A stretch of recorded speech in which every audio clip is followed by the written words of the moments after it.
सभी को मेरा गुड इवनिंग। और मैं उम्मीद करता हूं आप लोग अच्छे होंगे मेरे बेटा जी। कल मैंने आपको टॉपिक पढ़ाया था, अगर आपको याद हो तो मैंने रिवैल्यूएशन पढ़ा रहा था, revaluation of assets and liabilities. Revaluation of assets and liabilities जब मैंने स्टार्ट किया था मेरे बेटे, तो पहले मैं लिख ही दे रहा हूं टॉपिक का नाम, revaluation of assets and liabilities. जब मैंने ये टॉपिक स्टार्ट किया था तब मैंने आपको बताया था कि रिवैल्यूएशन अकाउंट क्यों बनाते हैं, किस लिए बनाते हैं, उसमें क्या क्या रिकॉर्ड होता है, मैंने सब कुछ डिस्कस किया था अगर आपको याद हो तो। रिवैल्यूएशन अकाउंट की अगर हम डिस्कशन करें तो मेरे बेटा जी मैं एक बार कल की क्लास रिपीट कर दे रहा हूं ताकि आपको एक बार रिकैप हो जाएगा टॉपिक और फिर हम आगे बढ़ेंगे मेरे बेटा। रिवैल्यूएशन अकाउंट आपको मैंने बताया था ये नॉमिनल नेचर का होता है मेरे बेटा जी। और रिवैल्यूएशन अकाउंट में मैंने बताया था कि नॉमिनल नेचर का मतलब होता है, तो इसका मतलब क्या होता है कि जितने भी आपके लॉस होते हैं या एक्सपेंस होंगे वो डेबिट साइड में लिखे जाएंगे मेरे बेटा, और जो प्रॉफिट होते हैं वो क्रेडिट साइड में लिखे जाएंगे। तो मैंने लिखा था, आपको याद हो, टू, समझ में आ गया था आपको? ठीक है। टू डिक्रीज इन असेट्स, अगर आपकी असेट डिक्रीज हो रही है तो आपको डेबिट में लिखना है, और अगर आपकी असेट्स इंक्रीज हो रही है, असेट्स इंक्रीज का मतलब प्रॉफिट हो रहा है मेरे बेटा जी, तो आपको मेरे बेटा जी क्रेडिट में लिखना है। अगर आपकी लायबिलिटी इंक्रीज हो रही है तो आपको मेरे बेटा जी किधर लिखना है? डेबिट में। लायबिलिटी इंक्रीज का मतलब आपकी रेस्पॉन्सिबिलिटी बढ़ रही है, पैसे देने हैं आपको, ज्यादा देने हैं, और अगर आपकी लायबिलिटी कम हो रही है तो मेरे बेटा जी प्रॉफिट होता है। फिर मैंने बताया था अगर आपकी कोई अनरिकॉर्डेड लायबिलिटी है, इस पे हम डिस्कस करेंगे। अनरिकॉर्डेड अगर आपकी लायबिलिटी है तो डेबिट में, और अनरिकॉर्डेड असेट्स है तो मेरे बेटा जी क्रेडिट में। इतना करने के बाद फिर मैंने क्या कहा था मेरे बेटा, इनका टोटल करना है आपको, और छोटी छोटी चीजें सारी डिस्कस करी थी मैंने कल।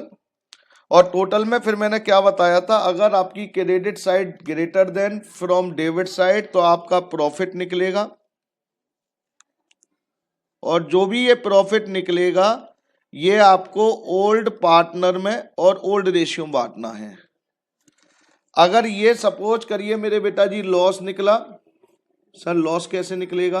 बताया था कि अगर debit side greater than from credit side तो लॉस निकलेगा, तो ओल्ड पार्टनर में बांटना है ओल्ड रेशियो में।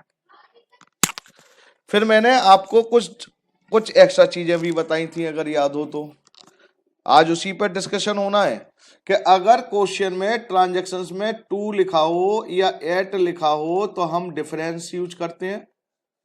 फिर मैंने लिखा था वाई हो तो मेरे बेटा जी फुल अमाउंट लेना होता है। फिर उसके बाद मैंने कुछ और भी बताया था। हाँ सर बताया था आपने, मैंने बताया था अगर ओवर वैल्यूड है, ओवर वैल्यूड, ओवर वैल्यूड किसे कहते हैं ये भी मैंने बताया था। असेट्स और लायबिलिटी के केस में तो असेट्स में लॉस होता है और लायबिलिटी में प्रॉफिट होता है। इसके लिए मैंने ओवर वैल्यूड जो फिगर है, ओवर वैल्यूड वाली फिगर को आपको निकालना भी बताया था आपको। जो भी असेट्स और लायबिलिटी ओवर वैल्यूड है वो उसकी अमाउंट लिखिए, रेट लिखिए और 100 प्लस रेट लिखिए। और अगर अंडर वैल्यूड है मेरे बेटा तो वो क्या हुआ मेरे बेटा, उसके भी बारे में डिस्कस करें। कल ये सारी चीजें डिस्कस हो चुकी थी। Sorry, under valued,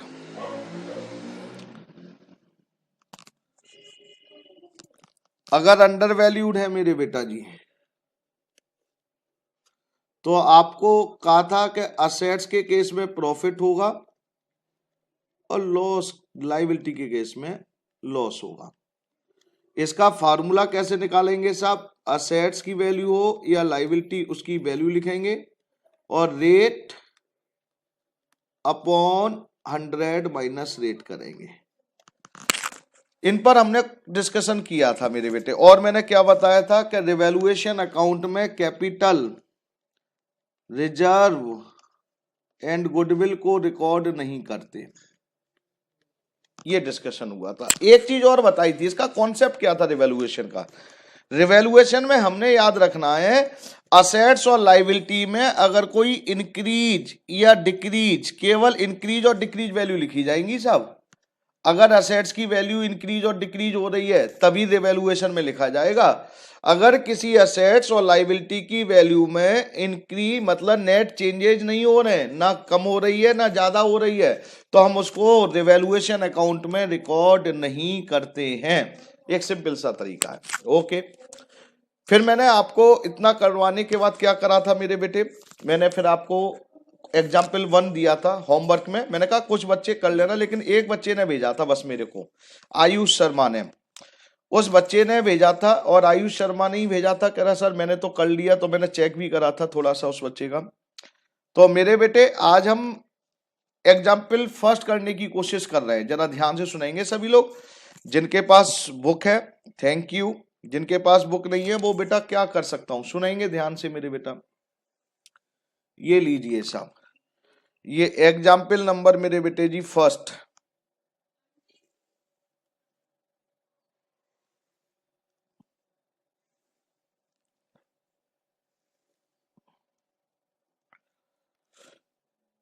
revaluation account बना रहा हूं साहब मैं।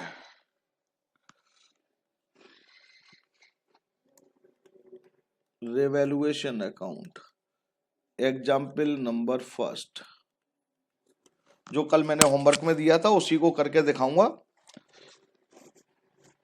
ये सब particulars,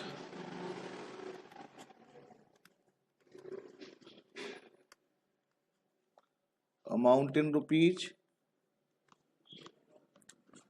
particulars, amount in rupees, और ये क्रेडिट और डेबिट।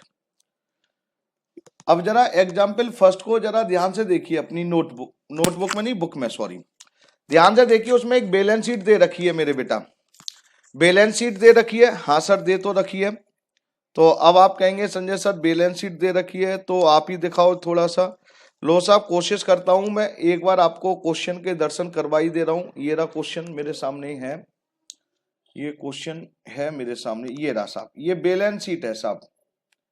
जरा ध्यान से देखेंगे बेटा जी, मैं आपको ये बैलेंस शीट, जिनके पास बुक नहीं है उनके लिए कह रहा हूं, जरा ध्यान से देखिए। ये एक बैलेंस शीट दे रखी है क्वेश्चन में मेरे बेटा। अब जब ये बैलेंस शीट दे रखी है तो उसमें प्रोविडेंट फंड दे रखा है, आउटस्टैंडिंग एक्सपेंस भी दे रखे हैं, बैंक लोन है, बैंक ओवरड्राफ्ट है, फर्नीचर है, बिल्डिंग है, इन्वेस्टमेंट है, मशीन है, प्रीपेड, पेटेंट, स्टॉक।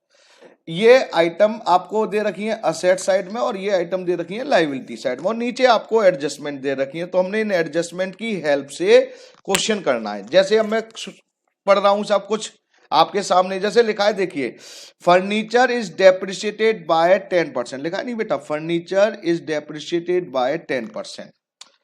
हमने फर्नीचर को डेप्रिशिएट किया। तो पहले तो अब जरा ध्यान से, अब आप जरा इन चीजों को समझेंगे तो बहुत अच्छा रहेगा बेटा जी। जैसे इन्होंने लिखा है मेरे बेटा जी कि डेप्रिसिएशन कितना बाई, तो पहले बाई का मतलब क्या बताया था। बाई का मतलब मैं कल से बता रहा हूं, बाई का मतलब होता है फुल अमाउंट लिखेंगे साहब। सर फुल अमाउंट किसकी लिखेंगे, तो अब सुन लीजिए, फुल अमाउंट किसकी लिखेंगे मेरे बेटा जी, एडजस्टमेंट की। 10% सर, अमाउंट तो 10%, तो 10% निकालो साहब। फर्नीचर कितना है मेरे बेटा जी, 55,000। अब 55,000 का जब 10% निकालेंगे तो ये कितना हो जाएगा मेरे बेटा जी, 5,500। ये अमाउंट निकल आई। अब डेप्रिसिएशन, तो फर्नीचर डेप्रिसिएशन हो रहा है तो फर्नीचर की वैल्यू कम हो रही है, असेट्स कम हो रही है। जब असेट्स कम हो रही है तो मेरे बेटा जी किधर लिखेंगे, डेबिट साइड में। तो मेरे बेटा डेबिट में लिखेंगे टू फर्नीचर।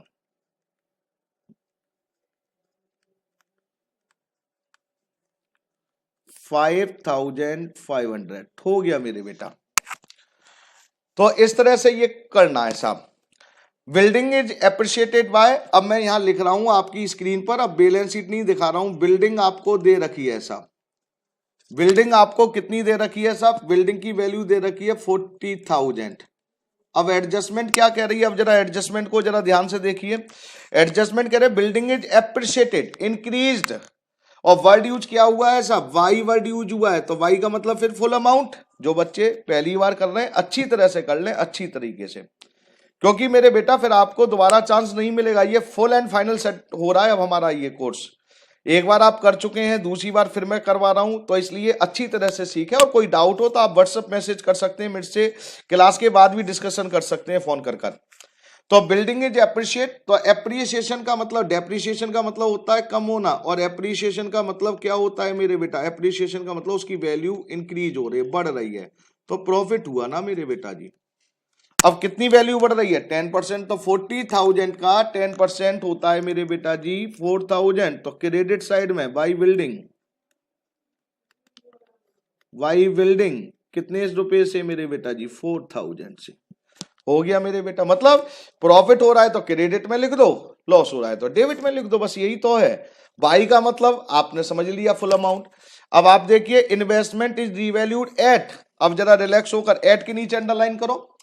इन्वेस्टमेंट की वैल्यू कितनी दे रखी है क्वेश्चन में, पहले तो हम ये ध्यान दे दीजिए, इन्वेस्टमेंट की वैल्यू क्वेश्चन में दे रखी है, बैलेंस शीट में दे रखी है 20,000।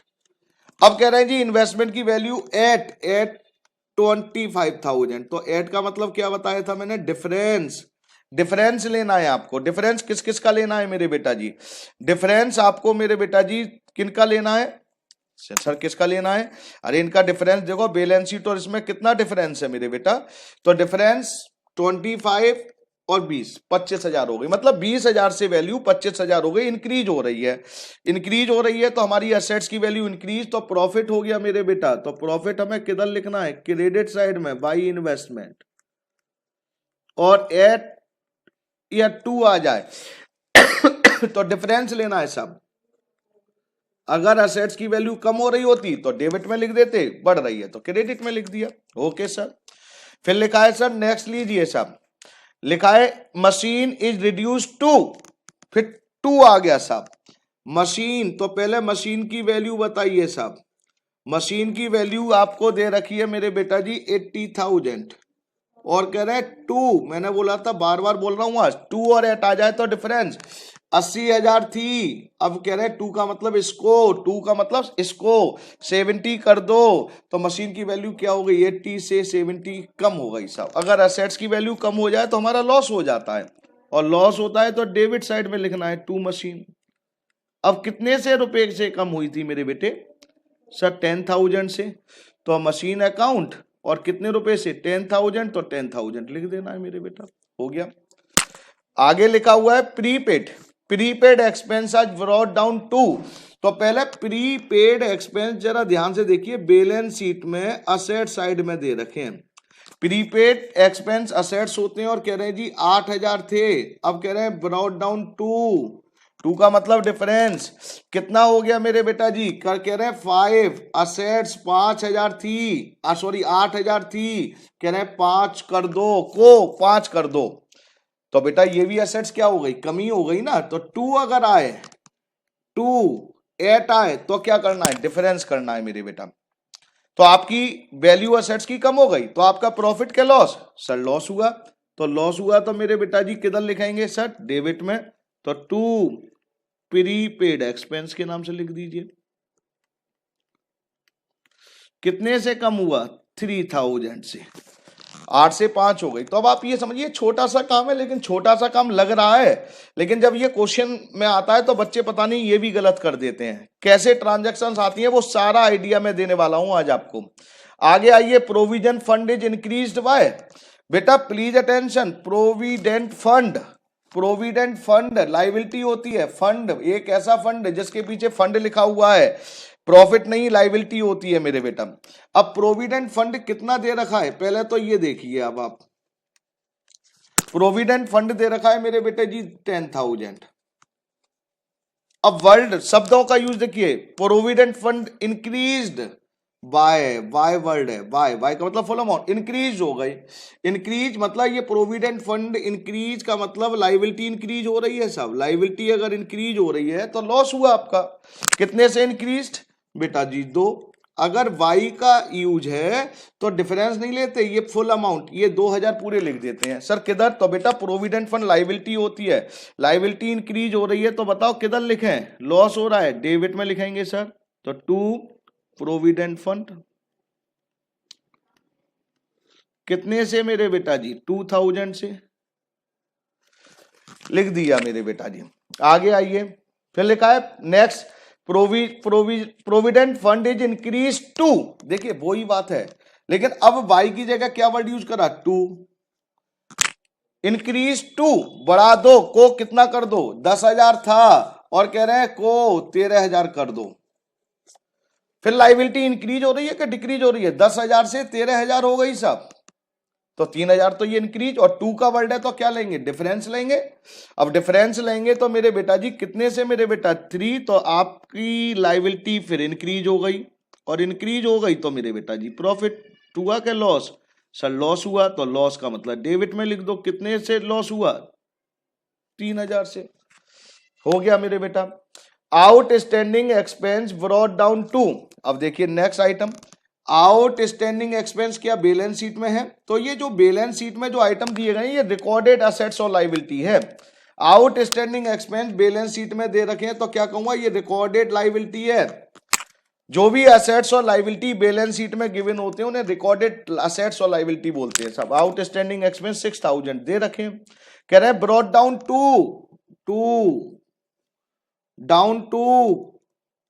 कितना कर दो? 5। 6,000 थी लाइबिलिटी, कह रहे हैं अब 5,000 को 5 कर दो, तो लाइबिलिटी क्या हो गई? कम हो गई सब। और लाइबिलिटी कम हो गई तो क्या हुआ मेरे बेटा जी? प्रॉफिट हुआ, कम पैसे देने पड़ेंगे। तो आपका मेरे बेटा जी क्रेडिट साइड में लिख देंगे आउटस्टैंडिंग एक्सपेंस। कितने से लाइबिलिटी कम हुई साहब आउटस्टैंडिंग एक्सपेंस के नाम से? सर 1,000, तो 1,000 लिख दिया मेरे बेटा। हो गया सब। नेक्स्ट आइए, पेटेंट आर वैल्यूलेस। पेटेंट क्या होती है आपकी? असेट्स। असेट्स में देखो क्या ये असेट्स में दे रखा है? हाँ सर, असेट्स में दे रखे हैं पेटेंट 2,000। तो अगर बैलेंस शीट में पेटेंट दे रखे हैं तो अगर आपसे पूछे कि ये असेट्स कैसी है, रिकॉर्डेड क्या अनरिकॉर्डेड, तो क्या बोलेंगे? ये रिकॉर्डेड असेट्स है। तो पेटेंट 2,000 थे, आज कह रहे हैं पेटेंट वैल्यूलेस, इसकी वैल्यू कुछ 0 है। वैल्यूलेस का मतलब पेटेंट असेट्स की वैल्यू 0 हो गई। अरे माय गॉड, ये तो टेंशन हो गई। पहले असेट्स आपके पास 2,000 थी और कह रहे हैं आज इसकी वैल्यू 0, तो आपकी असेट्स क्या हो गई? कम हो गई ना मेरे बेटा। असेट्स कम होते ही समझ लेना चाहिए कि नुकसान हो चुका है आपका, और नुकसान हुआ, लॉस हुआ, तो आपको मेरे बेटा रिवैल्यूएशन के डेबिट साइड में किस नाम से? पेटेंट के ही नाम से लिखना है आपको। अब पेटेंट के नाम से कितने लिखेंगे मेरे बेटा जी? जितना है 2,000 थे और 2,000 ही वैल्यूलेस हो गया मेरे बेटा, तो आपने किधर लिख दिया? डेबिट साइड में। फिर लिखा है patent are written up by, अब जरा देखिए शब्दों का, रिटन अप का मतलब बढ़ गई, बाय कितने से बढ़ गई? 10%। कह रहे हैं जी पेटेंट की वैल्यू बढ़ गई, इंक्रीज हो गई है, कितने से मेरे बेटा? 10%। अब आप ये देखिए 2,000 का 10% कितना होगा निकालेंगे तो 200। अब असेट्स इंक्रीज हो रही है, पेटेंट की वैल्यू इंक्रीज हो रही है, तो आपकी असेट्स इंक्रीज, तो इसका मतलब प्रॉफिट। तो प्रॉफिट किधर लिखेंगे? क्रेडिट साइड में। तो क्रेडिट साइड में अब लिखेंगे बाई पेटेंट। सर ये क्या करवा रहे हो बेटा? मैं रिवैल्यूएशन सिखा रहा हूं आपको, ट्रांजैक्शंस कितनी तरीके से आ सकती हैं और कैसे टू और वाई का यूज होता है वो सिखा रहा हूं मेरे बेटा। ओके सर, आगे आइए सर। अब आगे देखिए बेटा जी, ये धीरे धीरे मैं इस पेज को यूज करता चल रहा हूं, फिर आपको क्लियर होता चलेगा, हटाता चल रहा हूं। Machine is written down by, चलिए साहब नेक्स्ट आ गई machine.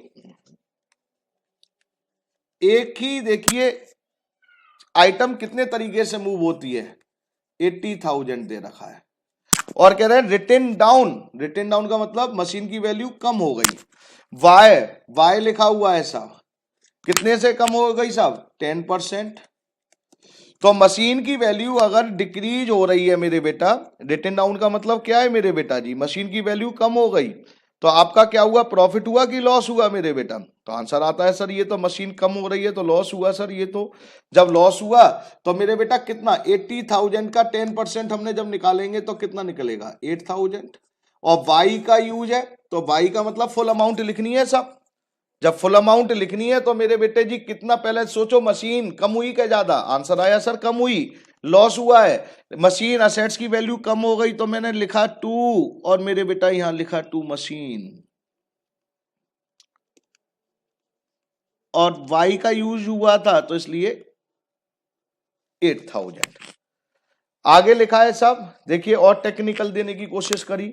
Machine is found overvalued, लो सब ओवर वैल्यूड। मैं वेट कर रहा था, बच्चे इस पर गलतियां करते हैं एग्जाम में। ओवर वैल्यूड, ओवर वैल्यूड अगर असेट्स है तो लॉस होता है। मैं कल से चिल्ला रहा हूं इस बात को, असेट्स है तो लॉस होता है साहब, लेकिन कितने से साहब ओवर वैल्यूड है? 6 तो आप 6,000, तो डायरेक्ट जब बाई यूज कर दिया और 6,000 है तो लॉस हो गया, सिंपल सी बात है। तो सोचने की जरूरत क्या है? तो आप क्या करेंगे साहब, फिर लॉस लिखेंगे 2 मशीन। अगर आपको फिगर दे रखी है, अमाउंट दे रखी है तो निकालने की कोई जरूरत ही नहीं है। 6,000 असेट्स ओवर वैल्यूड तो लॉस और अंडर वैल्यूड तो प्रॉफिट। अब इसी को अगर परसेंटेज में दिया जाए तो देखते हैं क्या होगा। आगे देखिए, building is found in excess Y. Next मैं 13 कर रहा हूं। बिल्डिंग इज फाउंड, फाउंड का मतलब पाया, इन एक्सेस मतलब ज्यादा पाई गई। बिल्डिंग की जो वैल्यूड थी उससे वो ज्यादा पाई गई है। बिल्डिंग की वैल्यूड कितनी थी? वैसे तो 40,000 दे रखी है इन्होंने, कह रहे हैं लेकिन पाई कितनी गई है, ज्यादा कितनी पाई गई है? केवल 2,000। तो भाई एक्सेस है, ये ओवर वैल्यूड का दूसरा नाम दे दिया। वहां फाउंड ओवर वैल्यूड, यहां क्या लिखा है मेरे बेटा, building is found in access. तो ये इसका मतलब बिल्डिंग की वैल्यू 2,000 से ज्यादा दिखानी नहीं है, ज्यादा दिखाई गई है। तो मेरे प्यारे बच्चों, तो इसका मतलब ये तो सिंपल सा क्या है, ये भी तो ओवर वैल्यूड ही है। तो आप यहां लिखेंगे 2 बिल्डिंग पहले कितने की थी, क्या था। जब आपको फिगर दे ही रखी है कि आपकी बिल्डिंग 2,000 से ज्यादा दिखाई जा रही है तो उसको सही करो, कम करो मेरे बेटा जी, सिंपल सी बात है। Okay sir. सर ये रिवैल्यूएशन आप नोट्स वाला करा रहे हो या फिर कोई और? बेटा मैं नोट्स वाला नहीं करा रहा हूं, बुक वाला करा रहा हूं मेरे बेटा। मैं क्वेश्चन करवा रहा हूं मेरे बेटा जी, और वो भी कौन सा, जो आपकी बुक प्रोवाइड करवाई गई है उसमें जो दे रखे हैं वो करवा रहा हूं। Okay sir.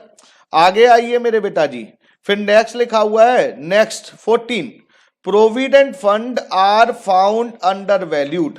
अब सोच के बताओ मेरे बेटा जी, पहले प्रोविडेंट फंड अंडर वैल्यूड का केस हो गया। तो पहले मैं आपसे पूछ रहा हूं अंडर वैल्यूड का क्या बताया था मैंने? मैं तो साहब लिख रहा हूं आज इसीलिए ताकि आपके डाउट क्लियर कर सकूं। अंडर वैल्यूड के केस में बताया था अगर असेट्स हो तो प्रॉफिट होता है और लाइबिलिटी हो तो सब लॉस होता है। अब ये कह रहे हैं जी प्रोविडेंट फंड। अब प्रोविडेंट फंड लाइबिलिटी होती है क्या असेट्स होती है? तो मेरे बेटा प्रोविडेंट फंड लाइबिलिटी होती है। और कह रहे हैं जी provident fund undervalued. Provident fund liability अगर अंडर वैल्यूड है तो लॉस हो जाता है साहब, साफ साफ शब्दों में। और मेरे बेटा कितने रुपए से बेटा जी अंडर वैल्यूड थी? 300। तो फिगर दे रखी है तो सोचना नहीं है, तो आप डायरेक्ट यहां पे लिख दीजिए 2 प्रोविडेंट फंड। फिगर निकालने की जरूरत नहीं है क्योंकि फिगर दे रखी है निकालकर 300। Okay sir. तो बेटा जी यहां तक मैंने ये करा आपका। अब ये मैं कौन सी बेटा जी कर चुका था 14, अब 15 करूंगा, लेकिन उससे पहले क्योंकि अब मेरा पेज कंप्लीट हो रहा है तो मैं यहीं पर आपको पहले यहां तक बता दूं फिर आगे बढ़ूंगा। अगर ट्रांजैक्शंस इतनी ही होती तो आप क्या करते मेरे बेटा जी, यहां क्लोज करते और फिर क्या करते, इधर का टोटल करते और इधर का टोटल करते, मतलब डिफरेंस निकालते मेरे बेटा। डिफरेंस अब मैं निकाल नहीं रहा हूं, अगर इधर डिफरेंस आएगा क्रेडिट में तो प्रॉफिट होगा और ये ओल्ड पार्टनर में ओल्ड रेशियो बांट देना। और डिफरेंस अगर क्रेडिट में आए तो मेरे बेटा जी वाई लॉस होगा और ओल्ड पार्टनर में और ओल्ड रेशियो बांट देना। तो मैं आगे चल के दिखाऊंगा। तो ये मैंने कितनी ट्रांजैक्शंस कर दी मेरे बेटा जी, यहां तक मैं कर चुका हूं मेरे बेटा जी 14 ट्रांजैक्शंस कर चुका हूं। अगर 14 में कोई डाउट है आपको तो बेटा आप मेरे को मैसेज कर सकते हैं। मैं आपसे बार बार कहता हूं कि आप मेरे से बात कर सकते हैं, क्योंकि कुछ बच्चे क्लास में डिस्टर्ब करते हैं इसलिए मैं अनम्यूट नहीं कर रहा हूं, लेकिन आप मेरे को मैसेज करके पूछ सकते हैं। ओके सर, तो आगे चलते हैं साहब। ये ट्रांजेक्शन्स यहां तक 14 हो चुकी हैं, हम नेक्स्ट पेज पर चल रहे हैं साहब। लीजिए बेटे, नेक्स्ट पेज पर आ चुके हैं हम, वही एग्जाम्पल नंबर 1 और नेक्स्ट पेज फिर हमने यूज कर लिया साहब।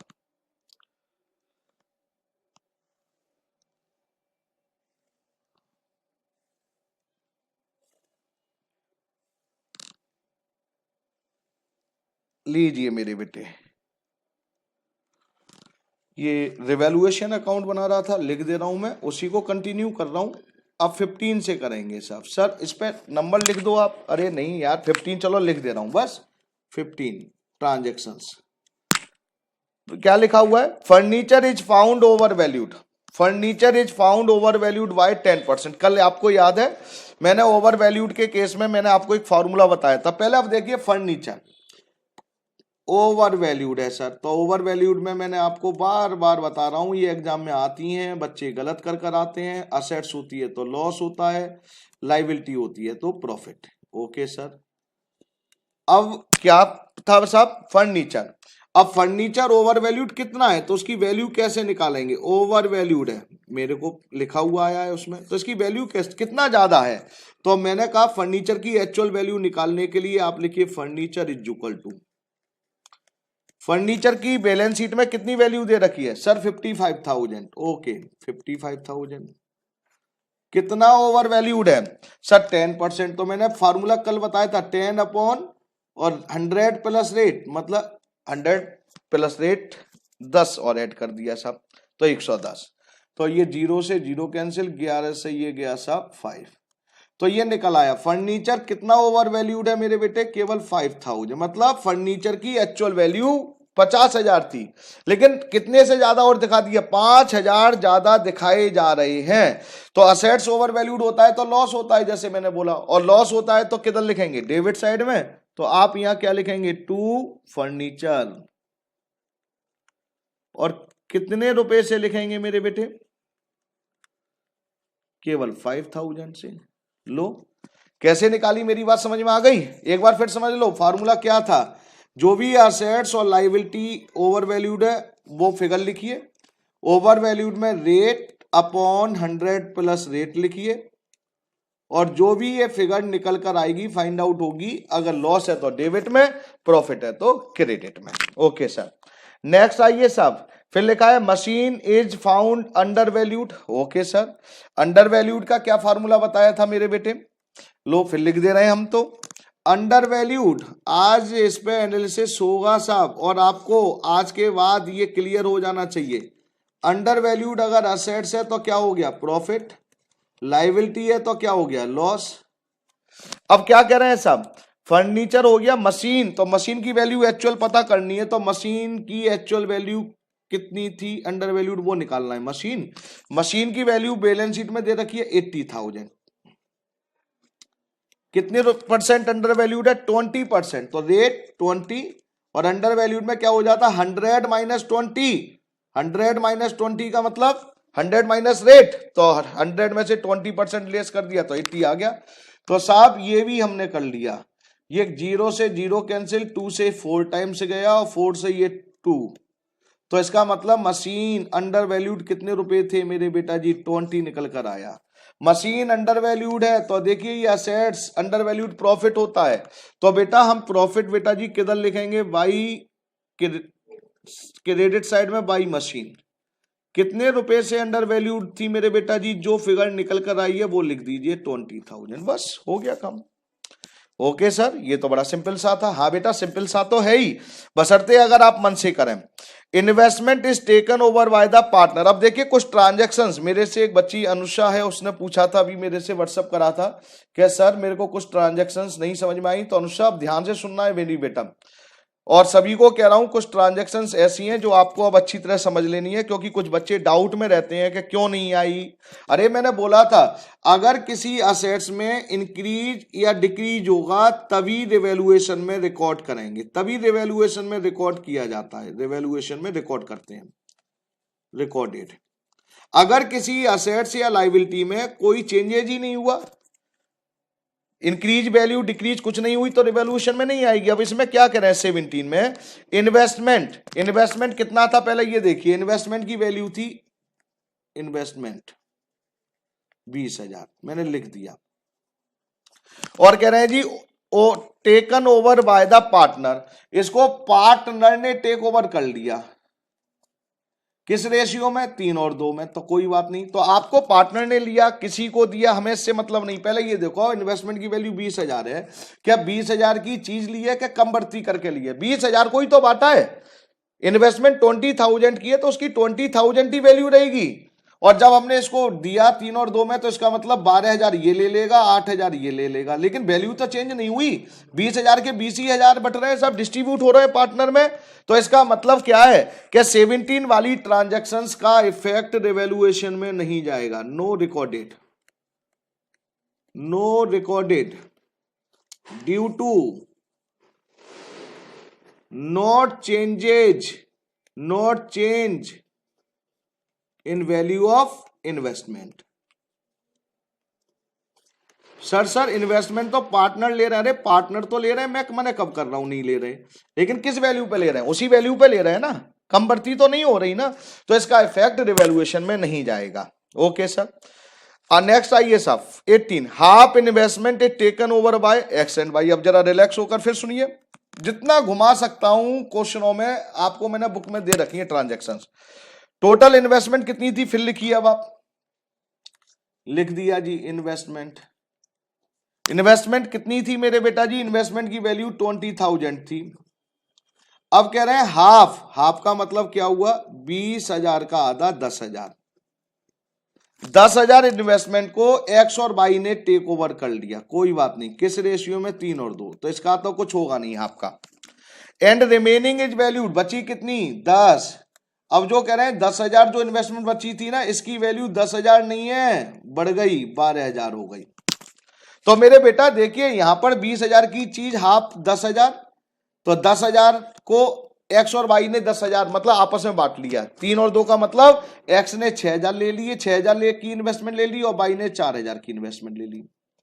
तो इसका हाफ का तो ये जो एक्स और वाई ने टेक ओवर करी है, तो इसका तो इफेक्ट आएगा नहीं रिवैल्यूएशन में। क्यों, 10,000 की इन्वेस्टमेंट 10,000 में ही ली है, ना कम में ली ना ज्यादा ली। लेकिन अब हमारी हाफ, इस 20 में से हाफ इन्होंने ले ली, तो बची कितनी, 10। रिमेनिंग हमारे पास 10,000 है। अब 10,000 की वैल्यू कितनी हो गई, 12,000। तो ये तो इन्वेस्टमेंट की वैल्यू यहां तो बढ़ गई, कितनी बढ़ गई मेरे बेटा जी, 2,000। तो इन्वेस्टमेंट की अगर वैल्यू इंक्रीज हो गई 2,000, तो हमारा बेटा जी प्रॉफिट हुआ, असेट्स इंक्रीज हुई। और कितने से इंक्रीज हुई मेरे बेटा जी, 2,000 से। तो हम इन्वेस्टमेंट क्रेडिट साइड में लिखेंगे कितने से इंक्रीज, मतलब अगर असेट्स और लाइबिलिटी में अगर इंक्रीज और डिक्रीज हो रहा है तभी हम रिकॉर्ड करेंगे, अदरवाइज रिकॉर्ड नहीं करेंगे। Okay sir. नेक्स्ट आइए, investment is taken over bye partner, यहां भी पार्टनर ने लिया है। अरे सर आज तो इन्वेस्टमेंट के पीछे पड़ गए आज। हाँ आप लोग परेशान होते हैं ना, इसलिए मैं पीछे पड़ा हूं। इन्वेस्टमेंट कितने का था, 20,000। अब कह रहे हैं 20,000 इन्वेस्टमेंट एक्स ने ले ली, कोई बात नहीं, कितने में ली, अगर ये 20 में लेता तो मेरे को कोई प्रॉब्लम नहीं लेनी, इसने तो 18,000 में ली है। अगर ये 20 की इन्वेस्टमेंट 20 में ही ले लेता तो रिवैल्यूएशन में नहीं जाता इसका इफेक्ट।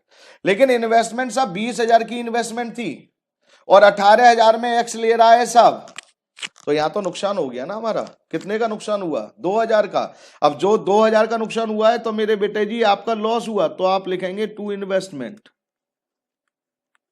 कितने से कम हो गई इन्वेस्टमेंट आपकी, सर 2,000 से, तो 2,000 लिख दिया।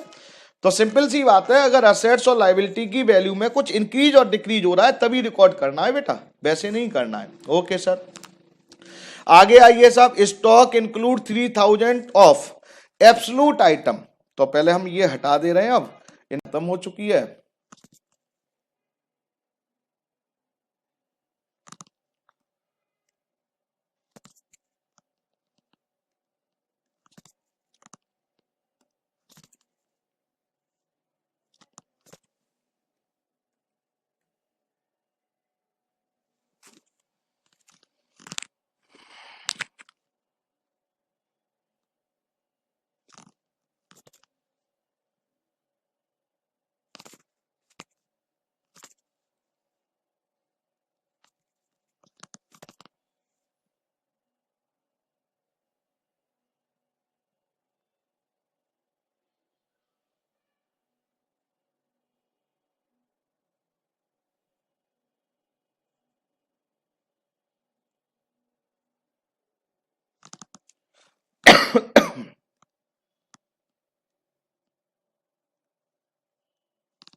जी मेरे बेटे जी, बच्चे मेरे से जुड़ चुके हैं, थैंक यू, बहुत स्पीड से काम करते हैं।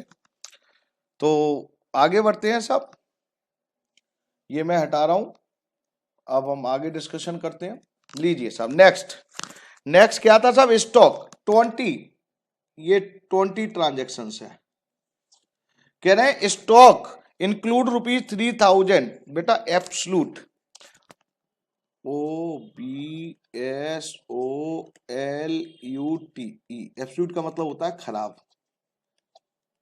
हमारा स्टॉक 3000 का खराब हो गया था, खराब हो गया होगा, टूट गया होगा, डैमेज हो गया होगा, कुछ भी हुआ हो, मतलब स्टॉक खराब हो गया। तो साहब स्टॉक अगर आपका खराब हो रहा है तो आपका प्रॉफिट हुआ कि लॉस हुआ साहब? लॉस हुआ। तो आप क्या करेंगे, डेबिट में लिखेंगे टू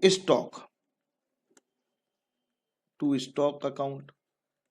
कितने का हुआ साहब खराब? 3000 का, तो 3000, बस ये करना है साहब। हो गया सर? हाँ जी। नेक्स्ट आइए 21, a part of stock 1000 damage and its scrap value has realised. अब आप सोचिए स्टॉक 1000 का था, आप भी कर सकते हैं, डैमेज हो गया था, आग लग गई थी साहब, फिर मैंने इसका जो आग लगने के बाद स्क्रैप मतलब बचा हुआ, आग लगने के बाद जो थोड़ा बच गया था उल्टा सीधा जला हुआ, वो मैंने बेटा क्या करा, स्क्रैप में बेचा बेटा कबाड़ी वाले को। तो कितने में बिका मेरे बेटा जी? 200 में। तो स्टॉक में आग लगी 1000, 200 रुपए स्क्रैप के रूप में पैसे आ चुके हैं, तो लॉस कितने का हुआ मेरे बेटा जी? 800।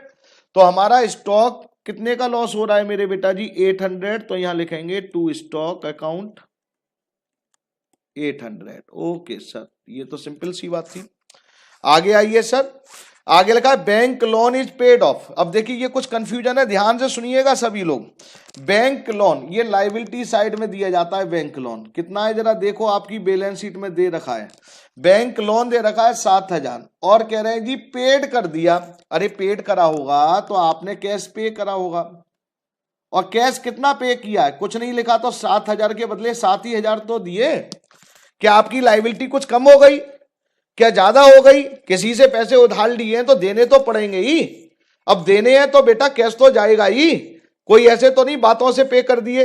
लेकिन अगर लोन 7000 का 7000 में ही जा रहा है, हाँ जी, अगर कम जाता 7000 के बदले 6000 पे करते तो 1000 का प्रॉफिट मान सकता था मैं। लेकिन या तो 7000 के बदले हम कितने दे रहे हैं? 7000 साफ साफ लिखा पेड ऑफ, कुछ नहीं लिखा। इसका मतलब बी है paid total amount of loan. Bank के द्वारा हमें कुछ रिबेट नहीं मिल रहा, कुछ डिस्काउंट नहीं मिल रहा, तो इसका मतलब इसका इफेक्ट रिवैल्यूएशन में नहीं जाएगा। क्यों नहीं जाएगा? क्योंकि लायबिलिटी जितनी थी उतनी ही पे कर रहे हैं, कुछ इंक्रीज और डिक्रीज नहीं हुआ। रिवैल्यूएशन में क्या जाता है? जो बेटा इंक्रीज और डिक्रीज होते हैं असेट्स और लायबिलिटी में। ओके सर, तो ये 22 भी हो गई। आइए साहब 23 आइए, ये और है साहब एक और। अब ये कह रहे हैं जी बैंक ओवरड्राफ्ट। देखिए अब आपको घुमाने के लिए क्या लिखा है, बैंक ओवरड्राफ्ट, जरा ध्यान से देखिए 23 बैंक ओवरड्राफ्ट है कितना पहले तो ये बताइए। अब आप सर देखो सर बैलेंस शीट में बैंक ओवरड्राफ्ट है मेरे बेटा जी 2000। बैंक वही लोन यार, यहाँ ड्राफ्ट दे दिया, बैंक ओवरड्राफ्ट 2000 था। अब ये 2000 कौन पे कर रहा है? इज टू पे ए पार्टनर पे कर रहा है, पार्टनर पे कर रहा है। तो इसका मतलब ये है अभी पार्टनर पे करेगा, बाद में हम देंगे। पार्टनर ये नहीं कह रहा है कि मैं ही पे करूंगा आप मत देना, फर्म का इसका मतलब क्या है? ये है कि बैंक ओवरड्राफ्ट जो बैंक को 2000 देने थे वो पार्टनर पे कर रहा है, किसके बिहाफ पर? किसके बिहाफ पर? कुछ नहीं लिखा होता है तो ये अंडरस्टूड होता है बिहाफ ऑफ फर्म। इसका मतलब अभी पार्टनर पे कर रहा है, बाद में हमें पे करना पड़ेगा। किसको? पार्टनर को देना पड़ेगा। तो मेरे बेटा 2000 के बदले पार्टनर कितने दे रहा है? 2000। हम बाद में कितने पे करेंगे पार्टनर को? पूरे 2000। क्या हमारे बैंक ओवरड्राफ्ट की लायबिलिटी के नाम से कुछ पैसे कम हो रहे हैं? नहीं, 2000 के बदले 2000 ही देने हैं। तो मेरे बेटा इसका भी इफेक्ट रिवैल्यूएशन में नहीं जाएगा। रिवैल्यूएशन में इफेक्ट किसका जाता है? उसका जिसमें असेट्स और लायबिलिटी में कुछ इंक्रीज या डिक्रीज होते हैं, सेम अमाउंट अगर पे हो रही है तो उनका इफेक्ट रिवैल्यूएशन में नहीं डालते हैं। Okay sir, thank you. तो उम्मीद करता हूं ये क्लियर। तो ये एग्जाम्पल नंबर फर्स्ट था मेरे बेटे। अब क्या करते हैं लोसा में, एक आपको कोशिश करता हूं। अब देखिए जो बच्चे कहते हैं प्रॉफिट कैसे निकलता है, मैं इसी का ले रहा हूं। दोनों साइडों का टोटल करिए मेरे बेटा। टोटल ये कितना हुआ 20 + 2, ये हुआ मेरे बेटा जी 22। ये क्रेडिट साइड ज्यादा दिख रही है साहब, 22 मैंने इधर लिख दिया। 22 में से अब लेस करिए 5 + 2 + 3 10,800। 10,800 अगर माइनस करूंगा साहब 22,000 में से 10,800 माइनस करे तो बचे 11,200। ये 11,200 हमारे फर्म का प्रॉफिट निकल आया।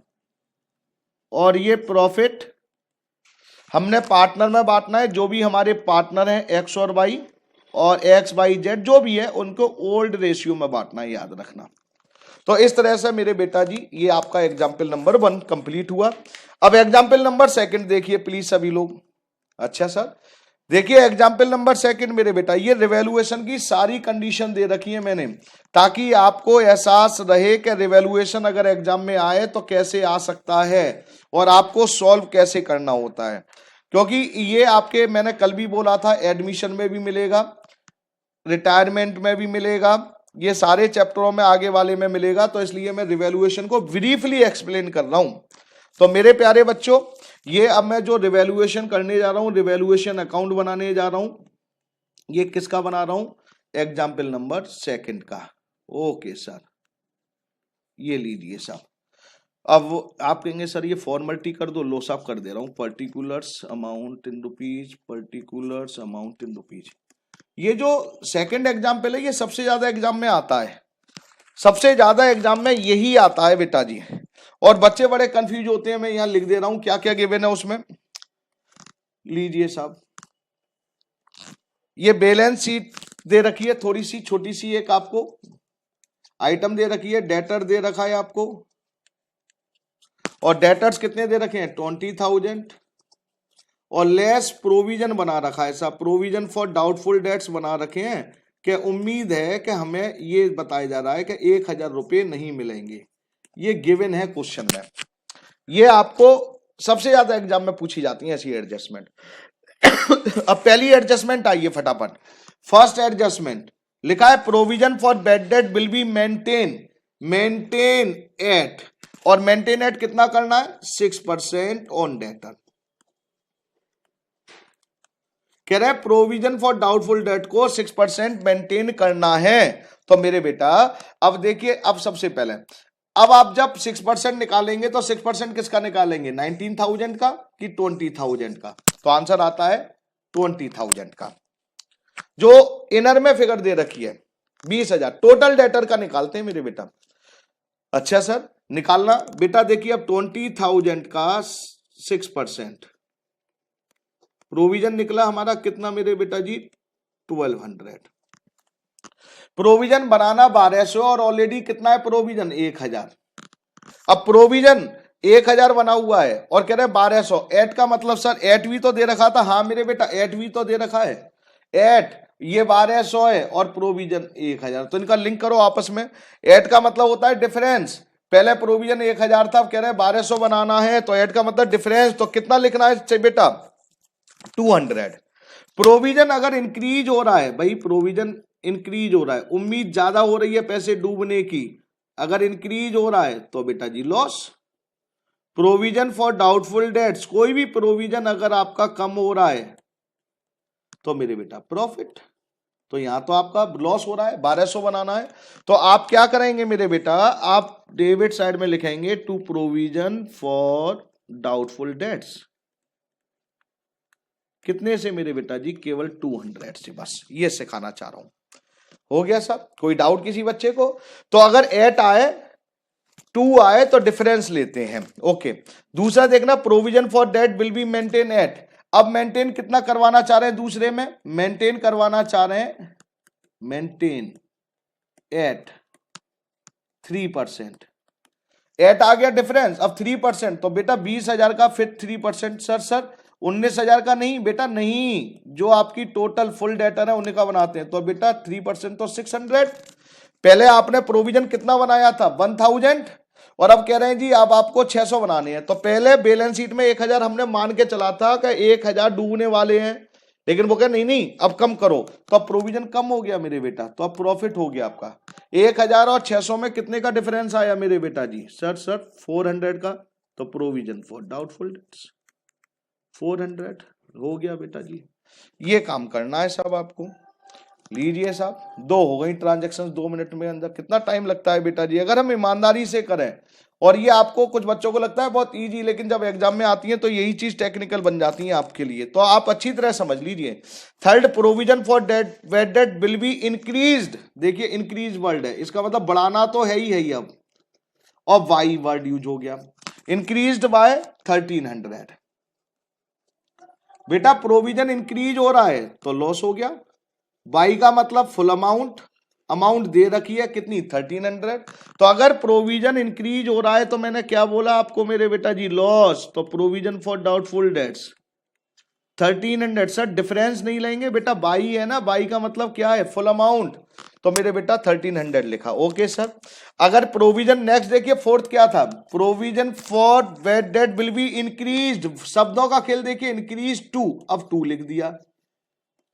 2 कितना? रुपीज 1300।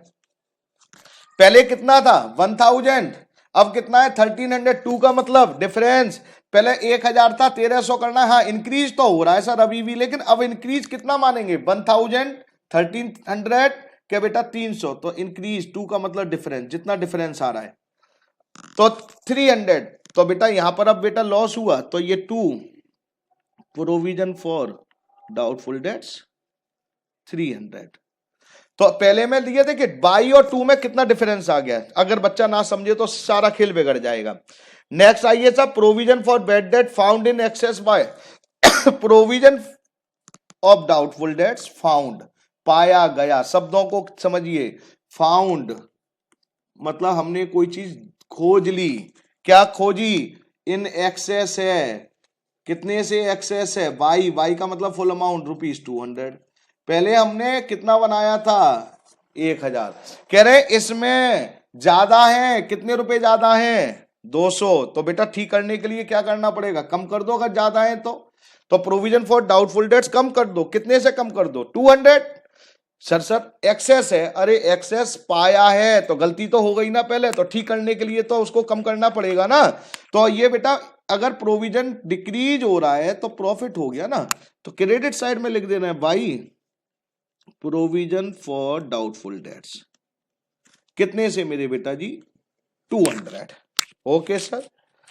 आगे देखिए next, provision for bad debt is brought down to. अब कह रहे to, brought down to, brought down मतलब कम कर दो।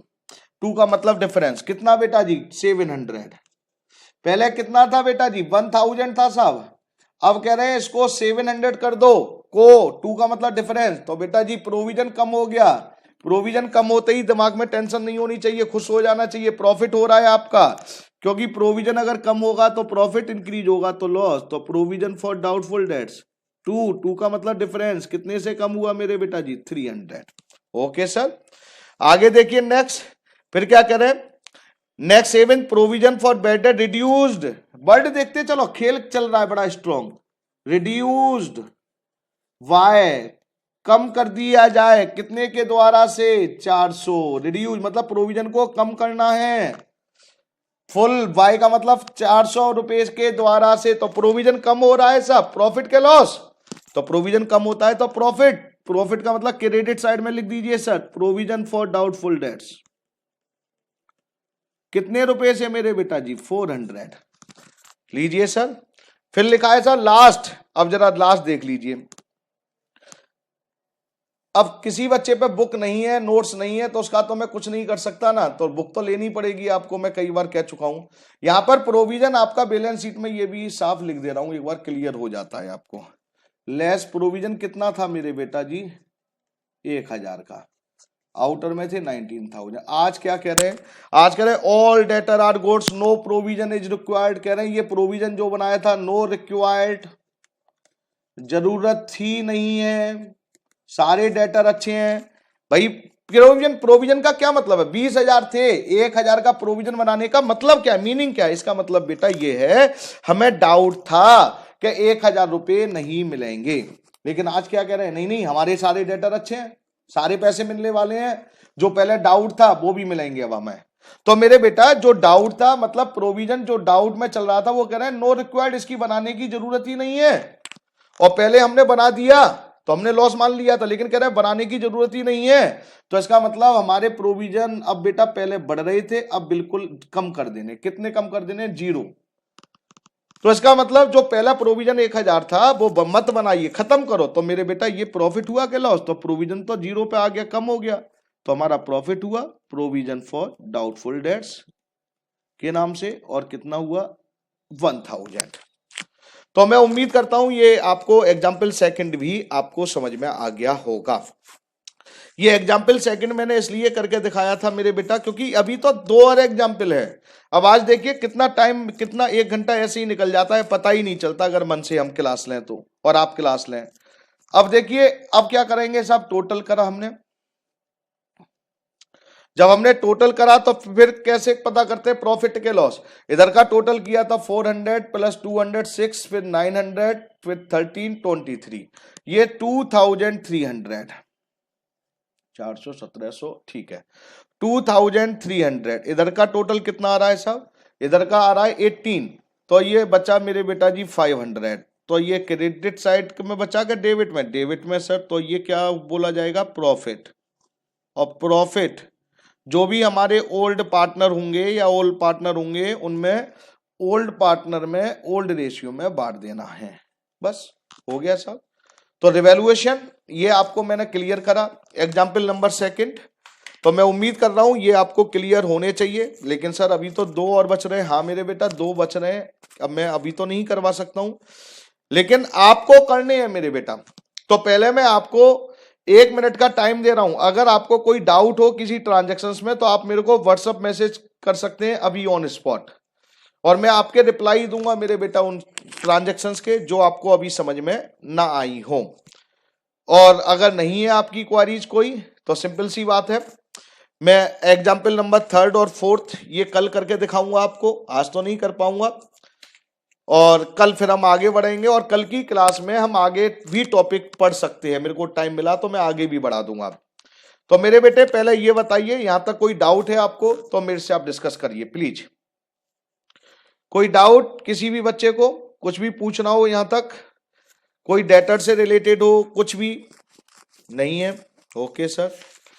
तो अभी मेरे पास कितने मिनट बचे हुए हैं सर? 6 मिनट बचे हुए हैं। तो अब 6 मिनट का तो मैं यूज कर लूं थोड़ा सा। बच्चे कहते हैं सर कि सर कुछ यूज कर लो, तो यूज कर ले रहा है, क्या प्रॉब्लम है बेटा? प्लीज ये बैलेंस शीट अब ध्यान से सुनना। बैलेंस शीट में ये असेट्स और ये लायबिलिटी, ये आपको बैलेंस शीट में दे रखी है बिल्डिंग। ध्यान से सुनेंगे सभी लोग, ये कल की क्लास का मैं अपना काम कुछ हल्का कर रहा हूं। 10,000 लैंड, ये कुछ दे रखी है सब असेट्स और liability. Creditors, bills payable, creditor 5,000, bills payable 3, ये बैलेंस शीट है।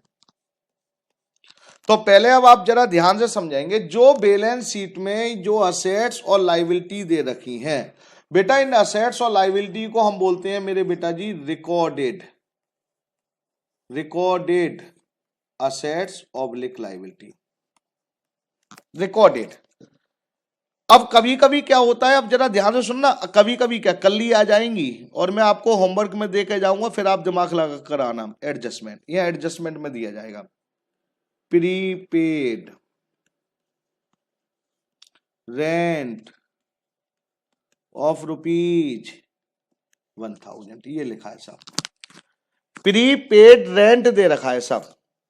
अब आप पहले ये देखिए प्रीपेड क्या होती है आपकी सब। प्रीपेड तो असेट्स होती है, प्रीपेड क्या देखना, ये असेट्स क्या ऊपर बैलेंस शीट में गिवन है? क्या बैलेंस शीट में प्रीपेड है क्या नहीं है? प्रीपेड रेंट गिवन है क्या नहीं है? सर नहीं है, नहीं है, लेकिन एडजस्टमेंट में है। तो जो एडजस्टमेंट में है और बैलेंस शीट में नहीं है तो इसे बोलते हैं अनरिकॉर्डेड असेट्स, अनरिकॉर्डेड असेट्स। आप सिंपल सी लैंग्वेज में ये मानिए कि आपके पॉकेट में पैसे हैं 5,000 और 1,000 रुपए आपको और मिल गई, सड़क पे मिल गई, तो बेटा जो 5,000 है पॉकेट का मतलब बैलेंस शीट में है, तो वो रिकॉर्डेड एसेट्स है, और जो आपको सड़क पर रोड पर मिल गई मेरे बेटा वो अनरिकॉर्डेड एसेट्स है। तो अनरिकॉर्डेड एसेट्स क्या होता है? प्रॉफिट होता है। तो आप प्रीपेड रेंट को असेट्स में, असेट्स का मतलब डेबिट में लिखेंगे, किसमें? असेट साइड में, वो बात की बात है। प्रीपेड रेंट आपका प्रॉफिट हो गया और अनरिकॉर्डेड एसेट्स है इसलिए प्रॉफिट हुआ, तो रिवैल्यूएशन के क्रेडिट में लिख देंगे। बस ये कहना चाह रहा हूं। ऐसे ही आपको लायबिलिटी में भी दिया जा सकता है। सर क्या लायबिलिटी में भी दे सकते हैं? अरे नालायक को क्यों नहीं दे सकते हैं। लो आउटस्टैंडिंग लिख दिया मैंने, आउटस्टैंडिंग सैलरी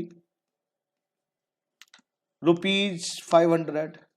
अब आप मेरे को फिर बताओ, आउटस्टैंडिंग सैलरी के आपके बैलेंस शीट में जो गिवन बैलेंस शीट है इसमें है क्या? नहीं है, नहीं है। क्रेडिटर गिवन है, बिल्स पेबल गिवन है, तो ये रिकॉर्डेड लायबिलिटी है। आउटस्टैंडिंग सैलरी क्या होती है? असेट्स क्या लायबिलिटी? सर लायबिलिटी होती है। क्या ये लायबिलिटी ऊपर बैलेंस शीट में गिवन है? नहीं है। तो इस लायबिलिटी जो आउटस्टैंडिंग लायबिलिटी है इसको बोलते हैं अनरिकॉर्डेड लायबिलिटी। अनरिकॉर्डेड लायबिलिटी हमारे दिमाग में है ही नहीं कि हमने किसी को पैसे देने हैं। बाद में पता चला ओ माय गॉड 1,000 और देने हैं एम्प्लॉय को, लिखना भूल गए थे, तो बेटा पैसे तो देने पड़ेंगे ना। तो अनरिकॉर्डेड लायबिलिटी क्या हुआ मेरे बेटा जी? देने हैं, तो आपका लॉस हो गया, तो लॉस रिवैल्यूएशन के क्रेडिट में लिखेंगे। अनरिकॉर्डेड असेट्स आपका प्रॉफिट हो गया, तो प्रॉफिट रिवैल्यूएशन के क्रेडिट में लिखेंगे। तो ये अनरिकॉर्डेड असेट्स और अनरिकॉर्डेड लायबिलिटी को अब आप कहें संजय सर और कैसे कह सकते हैं? अरे क्या कह सकते हैं?